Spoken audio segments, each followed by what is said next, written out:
Jadi dalam mata kuliah metode dalam fikih itu kan banyak sebetulnya. Dalam fikih itu ada metode debat. Mungkin kalian nanti juga akan mempraktekkan ya, menerapkan bagaimana mujadalah dalam pembelajaran fikih, bahsul masail ya. Kemudian ada hiwar juga ya, tanya jawab atau dialog dan lain sebagainya. Dan untuk hari ini hanya akan dicontohkan salah satu metode belajar fikih, yaitu dengan problem based learning ya. Nah, Ibu akan share screen terlebih dahulu sedikit. Ini praktik baik ya, apa yang sudah Ibu tulis, sudah Ibu praktekkan. Nah, baiklah.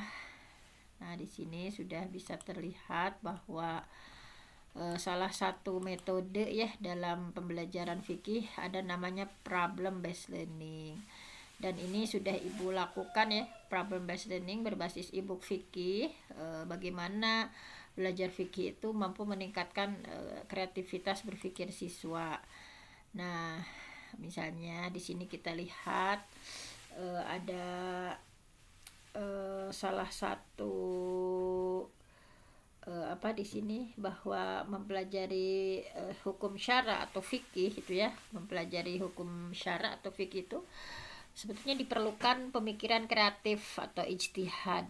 Jadi supaya kita bisa melakukan istinbat hukum dengan tepat sehingga terhindar dari taklid buta. Kan biasanya kalau belajar fikih itu kata Ustadz Anu itu hukumnya haram, misalnya kata Ustadz Anu itu hukumnya mubah. Nah, dalam Islam ya, kita itu harus minimalnya menjadi seorang muttabi' gitu ya. Jangan pernah menjadi seorang muqallid, la tuqallid dinaka ahadan. Jangan pernah engkau taklid ya dalam masalah agama kepada seorang pun, misalnya. Dasaur Ustadz Anu oge, nah misalnya. Tapi minimalnya kita itu menjadi seorang muttabi', wa anta ta'lamu hujjatahu, dan kamu tahu hujahnya gitu, alasannya gitu. Nah, oleh karena itu dalam mempelajari fikih atau hukum syara ya, diperlukan ijtihad ya, istifragul wus'i fi nailin hukmin syar'iyyin bi tariqatil istinbat minal Quran was sunnah. Jadi supaya kita terhindar dari taklid buta gitu ya. Misalnya kenapa kamu melakukan itu, misalnya kayak kenapa kunut dasar Ustadz Anu oge, misalnya. Kenapa sholat tarawihnya 23, kenapa sholat tarawihnya 11. Nah, itu harus betul-betul tahu gitu dalilnya, betul-betul mencurahkan ya segenap pemikiran, dalilnya apa dan lain sebagainya.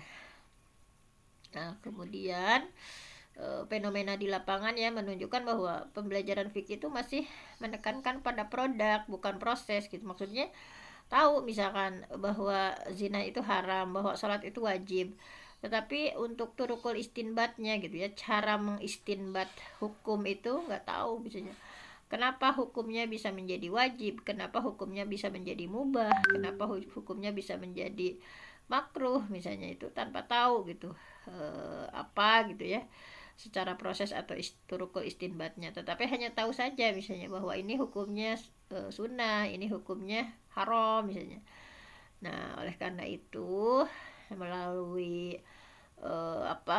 ada e-book ya, Ibu juga ada e-book bagaimana dengan belajar fikih lebih menarik itu seperti apa dengan problem based learning ya. Problem based learning atau pembelajaran yang berbasis masalah, misalnya dihadapkan pada sebuah masalah sehingga sintaksnya itu anak-anak bagaimana memahami masalah dengan baik misalnya, kemudian didiskusikan dalam kelompok, kemudian dipecahkan ya masalah tersebut, kemudian dilakukan investigasi atau penyelidikan, kemudian misalnya menciptakan artefak ya untuk mempresentasikan dari apa yang sudah kita diskusikan. Nah, kemudian selanjutnya adalah menganalisis dan mengevaluasi ya proses pemecahan masalah. Apakah proses pemecahan masalah yang kita lakukan itu sudah sesuai atau belum misalnya. Nah, seperti itu. Misalnya banyak ya contohnya, misalnya dihadapkan pada masalah, misalnya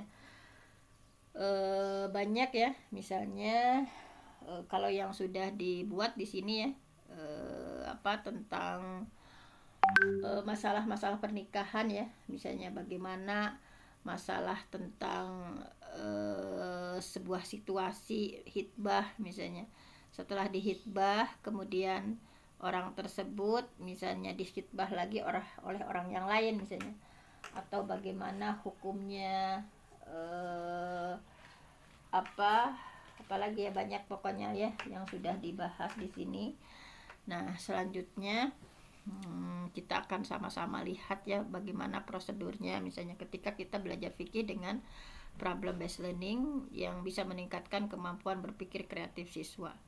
Sampai di sini ada yang ditanyakan dulu?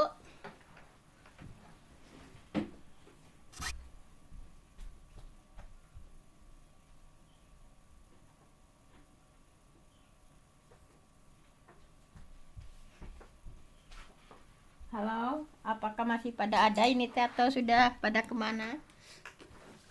Ada, Ada, Bu. Bu. Ada, Bu. Kirain ini udah pada nggak ada ya. Baik, misalnya ya contohnya nih yang sudah Ibu praktekkan ya dalam pembelajaran fikih. Misalnya masalah-masalahnya itu kan banyak. Misalnya contohnya ya di sini ada sebuah masalah, misalnya nanti kalian bisa lihat ya e-booknya di Pak Asa ya, bisa ketika ke sana. Misalnya anak-anak itu disuguhkan pada masalah tadi ya. Misalnya ada seorang perempuan yang dihitbah oleh seorang laki-laki yang dia cintai misalnya ya. Nah kemudian intinya mereka menjalankan hitbah ya sebagaimana mestinya. Nah di awal mereka berniat untuk segera menikah gitu ya. Namun makanya dia hitbah karena ingin segera menikah. Namun karena laki-lakinya ya seorang TNI Angkatan Laut ya, dan harus menjalankan tugas, maka pernikahan mereka ditunda. Nah kemudian setelah 1 minggu keberangkatan laki-laki itu, si perempuan tadi mendapat kabar bahwa kapal selam yang ditumpangi hitbahannya itu ya tenggelam, hilang gitu. Maka perempuan tadi menunggu. Nah ketika sedang menunggu tiba-tiba datang ya, ada yang menyampaikan, ada seorang laki-laki teman dia dulu ya, teman SD-nya dulu, berniat untuk menghitbahnya. Nah kemudian perempuan itu minta waktu ya untuk berpikir selama beberapa hari. Kemudian selang beberapa hari ada berita bahwa kapal selam ya yang ditumpangi oleh tadi laki-laki hitbahannya itu ternyata hilang untuk selamanya gitu ya. Dengan kata lain bahwa laki-laki tadi hitbahannya itu dinyatakan wafat. Nah menurut pendapat kalian gitu ya, apa yang harus dilakukan oleh perempuan tersebut dihadapkan dengan masalah seperti itu? Nah jadi saat itu kami berdiskusi ya dengan banyak, sebetulnya masalahnya itu hanya salah satu contoh kasus, sehingga anak-anak mereka mengeksplor ya tentang hitbah, wali, saksi, nikah gitu ya. Mereka mengeksplor, masih ada dalam e-booknya ya. Kemudian menganalisis misalnya pendapat para fuqaha tentang putus hitbah itu seperti apa. Misalnya kayak Imam Malik ya berpandangan bahwa hukumnya makruh gitu ya mengakhiri hitbah dengan menggunakan dalil yang larangan menyelisihi janji yang menunjukkan atas kemakruhan misalnya. Kemudian Hanafi, Syafi'i, Hambali berpendapat hukumnya boleh mengakhiri hitbah gitu. Nah kalau tadi kan Imam Maliki misalnya bahwa makruh misalnya. Misalnya beliau ya misalnya ada kasus orang yang berjanji untuk sesuatu yang tidak halal atau maksiat, maka tidak boleh baginya untuk memenuhinya. Misalnya seperti halnya berjanji untuk berbuat zina misalnya, tidak setiap janji yang tidak dipenuhi adalah perbuatan tercela serta dianggap suatu maksiat. Nah ini jadi misalnya ini pendapat bahwa itu pendapatnya Imam Maliki misalnya. Kemudian kalau Imam Hanafi, Syafi'i dan Hambali berpendapat bahwa tadi ya hukumnya boleh mengakhiri hitbah gitu ya berdasarkan pandangan tentang hukum janji sendiri ya yang misalnya dalam hadisnya bahwa tidak boleh sebagian kalian menjual atas jualan orang lain atau membeli atas pembelian orang lain. Jadi di sini ya, jangan seseorang meminang atas pinangan orang lain sampai peminang itu meninggalkannya. Nah, jadi harus betul-betul meninggalkannya. Jadi telah diizinkan oleh peminang sebelumnya gitu. Nah, ada seperti itu. Bahwa dari Syafi'i, Hanafi, Hambali misalnya bahwa Nabi melarang seseorang ya menghitbah pinangan saudaranya karena penghitbah yang pertama punya hak atas perempuan yang dihitbahnya dan nantinya bisa menimbulkan permusuhan ya kalau dibolehkan gitu. Kemudian Nabi memberikan kepada penghitbah pertama hak untuk meninggalkan pinangannya tadi misalnya. Nah, jadi seperti itu. Nah, ini dibahas gitu ya. Dibahas misalnya bagaimana tentang pengembalian hadiahnya, kemudian lainnya gitu ya. Nah, itu bagaimana menyelesaikannya gitu ya dengan kondisi seperti tadi misalnya. Banyak lagi masalah-masalah ya yang harus diselesaikan misalnya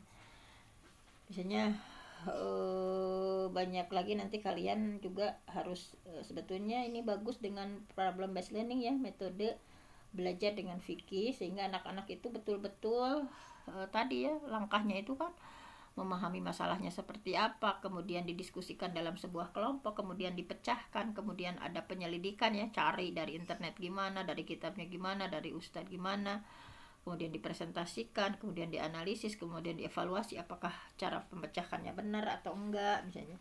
Nah, seperti itu. Kemudian nah ini ya sudah dipraktekkan di beberapa sekolah di sini. Nah kemudian jadi ini kata kunci dari PBL itu hanya ada 5 ya. Jadi bagaimana mengorientasikan murid pada masalah. Jadi anak itu memahami dulu masalahnya apa gitu. Kemudian yang kedua mengorganize ya. Jadi mengorganisasikan, membagi-bagi kelompok, misalnya siapa yang bertugas sebagai moderatornya, siapa notulennya, siapa yang menjadi pencari informasinya, siapa yang mempresentasikannya gitu ya. Kemudian membantu penyelidikan mandiri ataupun kelompok. Nah, di sini ada investigasi tadi baik lewat wawancara, misalnya ini hukum ini gimana, misalnya lewat wawancara atau dari YouTube atau pendapat dari internet atau pendapat dari buku ya, dari perpustakaan misalnya. Nah, kemudian tentu saja harus menyajikan hasil karyanya ya, yang akan dipamerkan dari apa yang sudah, misalnya di sini bisa berupa pohon masalah, ada pohon masalah dari mulai akarnya, misalnya akarnya, batangnya, rantingnya, buahnya. Nah, kemudian baru terakhir ada analisis dan evaluasi. Dari ketika kita sebagai seorang guru yang mempraktekkan problem based learning sebagai sebuah metode gitu ya dalam pembelajaran fikih, maka akan memunculkan berpikir kreatif. Nah, ciri berpikir kreatif itu adalah fluensi ya, lancar misalnya. Kemudian maksud lancar itu seperti apa gitu ya. Nah, ketika kita sering ya sebagai guru menggunakan problem based learning, maka akan muncul tadi ya, ada kelancaran, kemudian ada keluasan, ada keaslian gitu ya. Nah, di sini bisa dilihat lagi ya apa yang dimaksud dengan kelancaran itu misalkan. Nah, dalam kelancaran itu contohnya misalnya ketika dihadapkan pada kasus ya. Nah, anak-anak itu sudah dengan lancar gitu ya disuruh membuat pertanyaan dari sebuah kasus misalkan dan lain sebagainya. Kemudian keluasan ya, ada flexibility. Jadi flexibility itu bukan hanya ketika nikah, misalnya nikah itu kan hukumnya bisa menjadi wajib, bisa sunnah, bisa haram, bahkan bisa boleh saja misalnya. Nah, itu jadi harus luas gitu, nggak boleh hanya satu dalam kondisi seperti apa misalnya. Bahwa dalam ketika dengan problem based learning itu nanti bisa anak-anak berpikir luas, misalkan menurut pendapat Abu Hanifah seperti ini, Imam Syafi'i seperti ini misalkan. Kemudian berpikir orisinil gitu ya, karena tuntutan dari problem based learning itu anak-anak berpikir orisinil gitu ya, bahwa dia betul-betul gitu ya dengan kasus yang ada itu mencurahkan pemikirannya, menyelesaikan ya secara orisinil, tidak gitu ya, tidak melihat hasil orang lain. Kemudian dengan PBL juga nanti anak-anak bisa elaboration, bisa menguraikan gitu. Oh ini masalahnya begini sehingga harus seperti ini misalnya. Nah itu misalnya ada masalah lain misalnya ada pasangan suami istri menikah dengan mahar, istrinya akan diberangkatkan haji misalnya. Kemudian sampai pernikahan berjalan beberapa tahun, sang suami ternyata nggak sanggup memberangkatkan istrinya ke haji misalnya, sehingga jadilah perceraian misalnya. Nah setelah proses sidang, istri ya merelakan untuk menggugurkan maharnya. Ya udah gitu, nggak akan nuntut lagi. Nah boleh nggak misalkan menggugurkan hak mahar yang belum ditunaikan misalnya. Nah menurut pendapat kalian ya, apakah suatu hari mantan istri ini boleh nggak menggugat mantan suaminya untuk memberikan maharnya dalam bentuk uang misalnya, padahal sebelumnya dia sudah menyatakan digugurkan. Nah ini juga yang dibahas misalnya. Nah sehingga bagaimana dibahas tentang mahar, pengertiannya gitu ya, kemudian mesti seperti apa gitu ya. Nah ini kemudian tentang pernikahan terlarang misalnya, ini juga ya pernah dibahas misalnya. Bagaimana tentang pernikahan berbeda agama, atau ada pernikahan poliandri ya, satu laki-laki perempuannya dua misalnya, pernikahan mut'ah, pernikahan syghor, tahlil gitu ya, nikah dalam masa iddah misalnya, pernikahan yang non muslim tadi ya, pernikahan dan dengan yang memiliki hubungan sedarah atau nasab misalnya setelah diketahui seperti apa misalnya. Nah itu ya. Nah jadi dengan PBL itu nantinya kalau kita sebagai guru misalnya sering menggunakan problem based learning dalam pembelajaran fikih, maka insya Allah keterampilan berpikir kreatifnya, yaitu kelancaran, keluasan, dan keasliannya akan tergali dengan baik. Nah kemudian ini ya contoh-contohnya nih, contoh-contoh prakteknya seperti ini. Nah ini contoh-contoh praktik. Nah ini ya contoh e-booknya. Nanti bisa ya kalau Pak Asa ke sana coba lihat e-booknya. Nanti bagus untuk pembelajaran fikih gitu ya. Nah, e-book yang sudah ada ya di aplikasinya. Nah, yang baru dibuat tentang pernikahan saja. Nah mungkin hanya itu saja untuk hari ini ya sebagai pengantar. Ibu persilahkan kalian untuk bertanya atau menanggapi atau apapun ya, dipersilahkan. Apakah ada yang ditanyakan untuk pengantar, mungkin tidak panjang-panjang ya. Kalian yang terpenting nantinya bahwa dalam fikih itu banyak sekali ya metode yang bisa kita pakai. Misalnya tadi di RPS-nya sudah dibagikan mungkin ya. RPS-nya sudah dibagikan.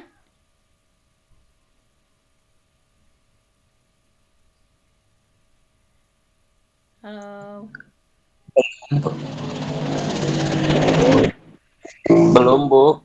Belum? Oh, belum ya. Jadi nanti ya mungkin di grup RPS-nya akan dibagikan bahwa belajar fikih itu metodenya banyak sekali yang harus kalian pelajari, dari mulai metode diskusi ya. Diskusi, kemudian ada apa lagi? Mujadalah ya, debat. Nah, ini ciri khas di Persis itu ada metode mujadalah ya, metode debat atau bahsul masail, ada metode hiwar juga, tanya jawab tadi ya, kemudian ada metode khitobah ya atau qaul, misalnya ada metode qudwah, metode kiroati gitu ya, kiroati misalnya, kemudian ada metode kisah ya, metode tatbiq ya, ada metode tatbiq, kemudian ada metode tadi PBL sudah ya, problem based learning, project based learning, misalnya bikin project nih fikih misalnya, kesalahan-kesalahan dalam sholat nih dibikin project filmnya misalnya, ada metode kontekstual dan lain sebagainya. Intinya banyak sekali ketika kita sebagai guru fikih menggunakan sebuah metode. Yang terpenting kalau kata Imam Az-Zarkashi ya, at-thariqah ahammu minal madah, bahwa metode itu lebih penting dari sekedar materi gitu. Wal ustadz ahamu minat thariqah, dan guru lebih penting dari sekedar metodologi gitu. Nah kan tadi kan disampaikan bahwa at-thariqah ahamu minal madah, bahwa metode itu lebih penting dari sekedar materi gitu ya. Sebagus apapun materi, kalau kita menyampaikan metodenya kurang efektif, itu nggak efektif gitu. Wal ustadz ahamu minat thariqah, tetapi guru lebih penting dari sekedar metodologi. Waruhul ustadz ahamu min kulli syai, dan spirit guru itu lebih penting dari segala-galanya. Ketika kita menjadi seorang guru fikih, harus memiliki spirit guru gitu ya. Jangan hanya jadi guru yang wujuduhu ka'adamihi, ada itu sama dengan nggak ada gitu ya. Nggak kebermanfaatannya itu sama anak-anak nggak terlalu dirasakan. Nah, jadi jangan seperti itu. Tapi bagaimana kita mencurahkan segenap pikiran kita ketika mengajarkan fikih itu, dengan strategi apa nih misalnya. Oh ini nih gimana ya sangkan anak-anak teh belajar fikihnya, misalnya sholatnya benar misalnya. Maka misalnya dengan direct interaction nih, gimana misalnya anak-anak mampu memahami rangkaian rukun haji dengan benar.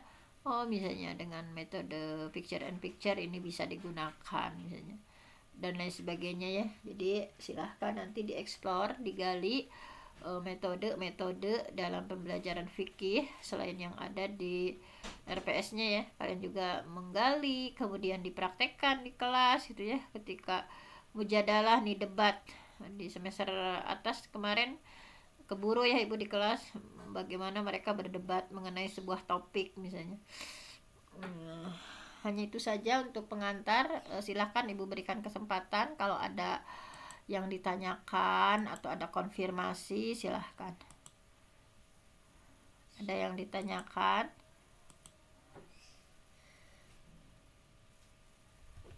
Atau ada tanggapan?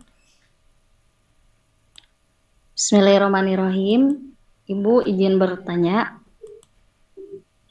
Iya, silahkan. Ya, berhubung sekarang mendekati bulan Ramadan ya Bu, dan masih ada aja gitu orang yang memang pro kontra tentang tarawih, yang sholatnya itu ada yang 11, ada yang 27 juga. Uh, Mungkin di kampung saya ini sudah kayak ada yang 11 dan juga ada yang 23. Sebelumnya mohon maaf Ibu ya kalau misalkan luar daripada metode pertanyaan saya. Iya. Nah itu Bu, terus ketika ada perbedaan daripada sholat tarawih ini, sikap yang harus kita ambil seperti apa Bu? Karena